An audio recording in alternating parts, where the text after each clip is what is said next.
소리 숙명의 소리. 여기는 SBS 숙명여자대학교 교육방송국입니다. 숙명인 여러분 안녕하십니까? 본 방송국에서는 대학문화 창달과 학내 언론의 지표가 되고자 정확한 보도와 보다 나은 방송 제작에 노력하고 있습니다. 오디오 방송은 토요일과 일요일, 공휴일을 제외한 아침 방송과 오후 방송, 그리고 보이는 라디오로 모두 2차례에 걸쳐 방송하고 있으며 TV 방송은 전광판과 인터넷, IPTV를 통해 방송하고 있습니다. 지금부터 10월 31일 월요일 오후 방송을 시작합니다.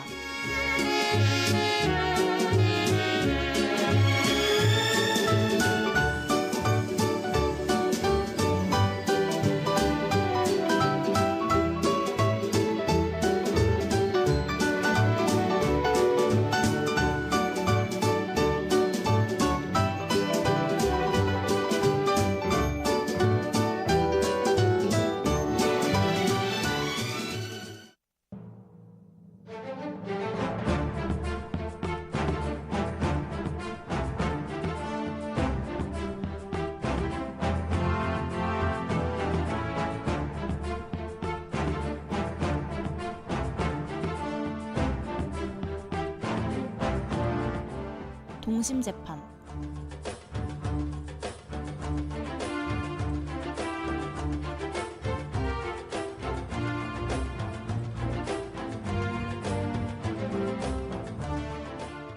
여러분들은 법이라는 단어를 들으면 어떤 생각이 가장 먼저 떠오르시나요?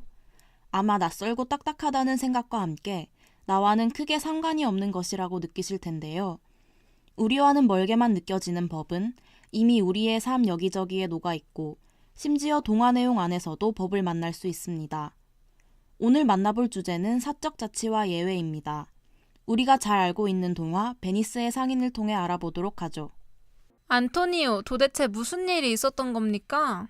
그러니까 그게 말이에요. 어머나, 귀가 간지럽네. 누가 내 얘기를 하나? 여보게 샤일록, 돈 좀 빌려주시게. 내 하나뿐인 친구 바사니오의 결혼을 도와야 한다오.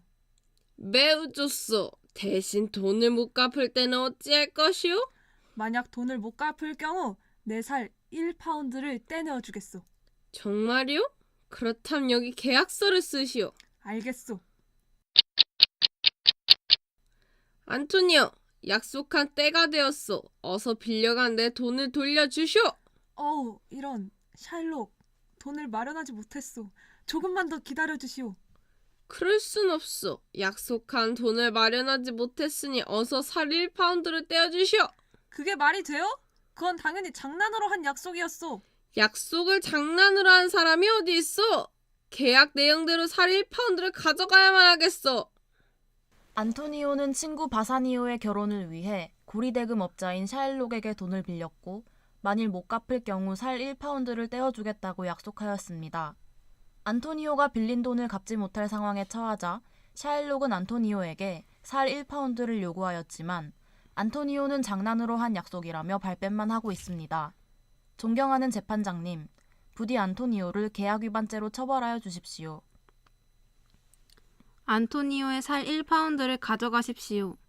단 계약서에 적힌 살만 가져가야 하지 피는 단 한 방울도 흘려서는 안 될 것입니다. 계약서의 내용에 대한 해석은 상식을 기초로 하여야 합니다. 살을 떼어낼 때 피가 나는 것은 상식이므로 계약서 내용은 살을 떼어낼 때 피를 흘려도 됨을 내포하고 있습니다. 검사의 말이 일리가 있군요. 아닙니다. 사적 자치의 원칙에도 예외가 있습니다. 사적 자치의 원칙에 따르면 계약서에 적힌 내용을 고지 곧대로 이행해야 하지만 사회 질서에 어긋나는 계약은 무효로 처리해야 됩니다. 그러니까 검사는 상식을 기초로 한 계약서 해석에 따라 안토니오의 유죄를 주장하고 있고 변호사는 사적 자치의 원칙의 예외적인 경우에 따라 안토니오의 무죄를 주장하고 있는 것이군요. 판결하겠습니다. 변호사의 말대로 사회 질서에 어긋나는 계약은 무효이므로 안토니오의 살을 떼어줘야 한다는 계약은 위반해도 되고 따라서 안토니오는 무죄입니다. 이럴 수가, 내 예상이 완전히 빗나갔잖아. 판사님, 다시 한번 생각해 보십시오. 말도 안 돼! 그럼 내 돈 돌려내! 안토니오가 샤일록의 살을 도려낼 수 없었던 이유는 사적 자치의 원칙 때문이었는데요. 사적 자치의 원칙이라는 개념에 대해 더 자세히 이야기를 나눠보는 시간 가져보겠습니다. 지금 제 옆에 숙명법률사무소에서 근무하시는 법학 박사님께서 자리해 주셨는데요. 법학 박사님, 사적 자치에 대한 원칙에 대해 더 자세한 설명 부탁드립니다. 네, 안녕하세요. 사적 자치의 원칙이란 사법상의 법률 관계에서는 개인의 자유로운 의사에 따라 자기 책임하에서 규율하고 이에 누구도 간섭하지 않는다는 것을 의미합니다. 쉽게 말하면 계약에 법률이 끼어들어 이래라 저래라 할 수 없는 것입니다. 법학 박사님, 그럼 원인과 모든 관계에 이 원칙이 적용되는 것인가요? 아니요, 그렇진 않습니다. 사회 질서에 어긋나는 계약은 효력이 없습니다. 사회 질서에 어긋나는 개혁은 어떻게 규정할 수 있나요? 제가 자세히 설명해 드리겠습니다. 사회 질서에 어긋나는 행위란 보통 사람의 양심으로는 받아들이기 힘든 행동을 의미합니다. 네, 그렇군요. 그렇다면 청취자분을 위해 자세한 사례를 소개해 주실 수 있으신가요? 네, 무시무시한 예시를 들어 설명해 드릴게요. 도박장에서 돈을 잃고 빚진 사람에게 사채업자들이 신체 포기각서를 요구한 일이 있었습니다. 사채업자들은 신체 포기각서를 받아내려 했지만 도박은 불법이기 때문에 빚을 져도 갚을 의무가 없습니다. 네, 법학 박사님의 설명에 따르면 그러한 상황은 사회 질서를 흐트러뜨릴 수 있어 예외로 규정하는 것이 좋을 것 같네요. 네, 그렇습니다. 이제 안토니오와 샤일록의 계약 관계가 이해되시나요? 네, 샤일록이 안토니오의 살을 베어가겠다는 것은 사회 질서를 혼란스럽게 할 수 있어 사적 자치의 원칙이 적용되지 않는 건 맞죠?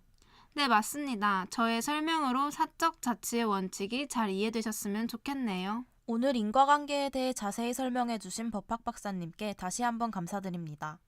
오늘 만나보신 동화 베니스의 상인과 그 속에 담겨있는 법률 이야기 어떠셨나요? 오늘의 개념 사적 자치의 원칙에도 예외가 있으며 상호 동의하에 계약서를 작성했다고 하더라도 그 상황이 불법이라면 그 계약은 효력이 없다는 사실을 잘 기억해 두시길 바랍니다.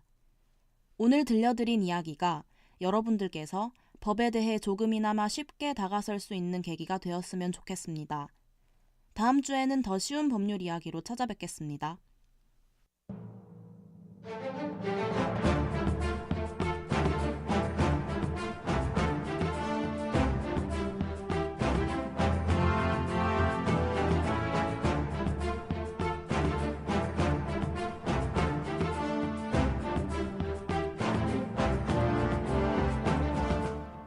동심재판. 지금까지 제작 진행의 제51기 수습요원 1동 기술의 박승주 수습요원이었습니다.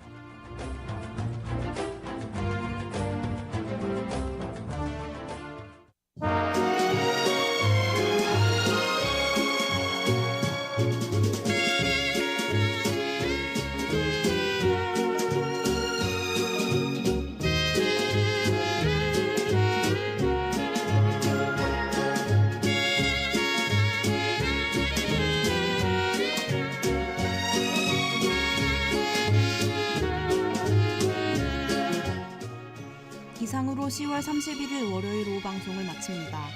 화요일 새 아침을 열면 시간에 다시 뵙죠. 숙명인 여러분 안녕히 계십시오.